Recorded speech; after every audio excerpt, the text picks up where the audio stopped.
It was a night unlike any other. I found myself standing alone in the shadows of the Tower of London, the historic fortress that bore witness to centuries of secrets and horrors.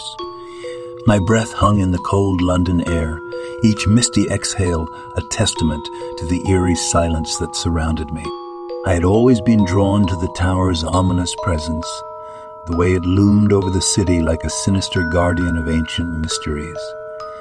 But on this night, I had no choice but to enter its forbidding gates. A chilling sense of destiny tugged at me, compelling me to venture into its dark depths.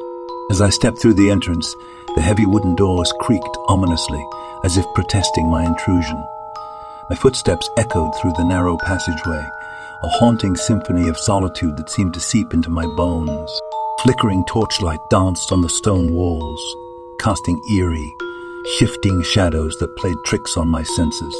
The tower's history was a tapestry of blood and betrayal, and as I ventured deeper, the weight of that history pressed upon me. The walls whispered their tales of prisoners, of the tortured and the condemned. I couldn't help but shiver as I passed by Traitor's Gate, its murky waters reflecting the grim fate of those who passed through. I continued my descent into the bowels of the tower, each step leading me further into a realm of darkness and dread. The air grew colder, and a sense of foreboding settled around me like a shroud. I could almost hear the faint echoes of anguished cries carried on the ghostly winds of the past. My heart raced as I reached a dimly lit chamber. The atmosphere within was suffocating, as if the very walls bore witness to the malevolence that had transpired there. A chill ran down my spine as I caught sight of a spectral figure in the corner of the room. It was a gaunt and haggard spectre, clad in tattered rags, its hollow eyes fixed on me with a mournful gaze.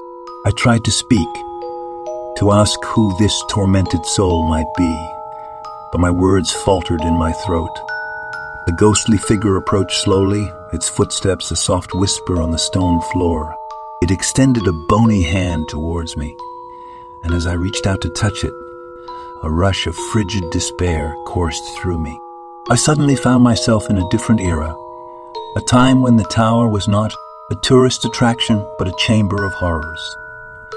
I was no longer myself, but a hapless prisoner, unjustly accused of treason. A spectral figure was my fellow inmate, a fellow victim of this wretched place. The room was no longer empty, but filled with the tormented souls of those who had suffered within these walls.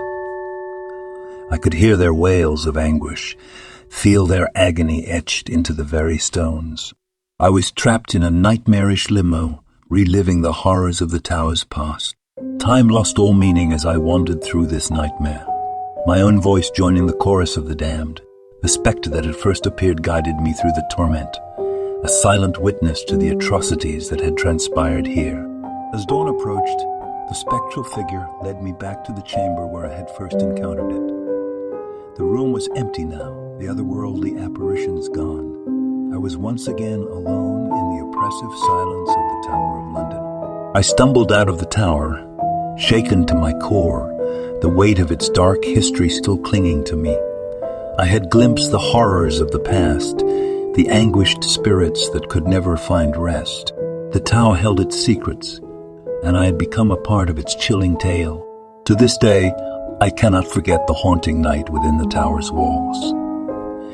The experience left me forever changed, a witness to the timeless horrors that still reside within those ancient stone. The Tower of London, with all its secrets and spectres, remains a place of darkness and dread, a testament to the enduring power of the past. And should you ever find yourself drawn to the tower's foreboding gates on a moonless night, beware, for you may too become entangled in its malevolent embrace, destined to join the countless souls who haunt its shadowed halls.